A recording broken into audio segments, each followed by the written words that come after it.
Oke, jadi disertasi saya yang pertama adalah terhadap pengawasan produk hukum daerah.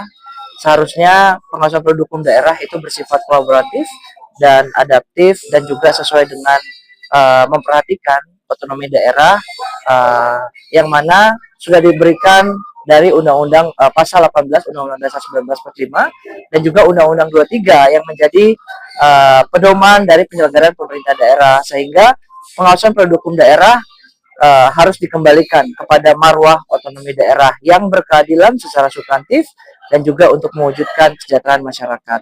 Dan juga satunya lagi terkait dengan pengawasan represif, yaitu membuka kamar baru di Mahkamah Agung, yaitu terkait dengan judicial review peraturan daerah atau peraturan perundang-undangan di bawah undang-undang, sehingga ini lebih efektif dalam kita menciptakan produk hukum daerah atau perda yang berkualitas dan berkeadilan. Sebenarnya memang menyikapi persoalan pengawasan produk hukum di daerah hingga saat ini seperti apa? Menyikapi ketika saya mencermati pengawasan produk hukum daerah di daerah itu sekarang lebih ke arah semi sentralistik seperti itu, tidak memberikan seluas-luasnya otonomi daerah kepada pemerintah daerah untuk bisa mengakomodir kepentingan-kepentingan daerah atau kebutuhan daerah dan masyarakat dalam pembentukan produk hukum daerah itu sendiri.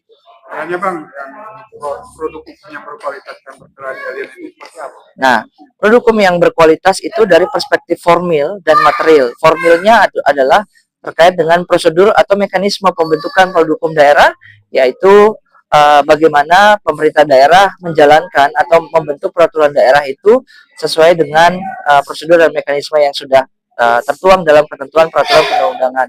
Dan juga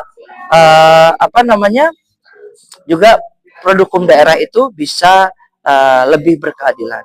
Terima kasih. Saat ini masalah otonomi daerah, melihat terkait dengan pelaksanaan otonomi daerah itu sendiri sebenarnya sudah sedikit mengalami degradasi, ya, perubahan yang mana otonomi daerah itu tidak lebih dominan digaungkan oleh peraturan perundang-undangan, sehingga ini perlu dilakukan transformasi supaya otonomi daerah itu bisa tetap maju dan menjadi salah satu instrumen dalam menciptakan kesejahteraan bagi masyarakat di daerah. Oke Bang, apa kesimpulan Abang judicial Abang pada saat ini? Pemerintah. Oke, kesimpulan saya yang pertama adalah bagaimana melakukan rekonstruksi terhadap pengawasan produk hukum daerah yang berkeadilan dan juga kolaboratif serta adaptif, sehingga produk hukum daerah yang terbentuk sesuai dengan kepentingan daerah dan kebutuhan masyarakat. Dan yang kedua adalah semoga novelty saya yang kedua, yaitu membuka kamar khusus di Mahkamah Agung ini bisa terwujud lewat permohonan atau lewat instrumen hukum, yaitu peraturan perundang-undangan di bawah undang-undang. Terima kasih.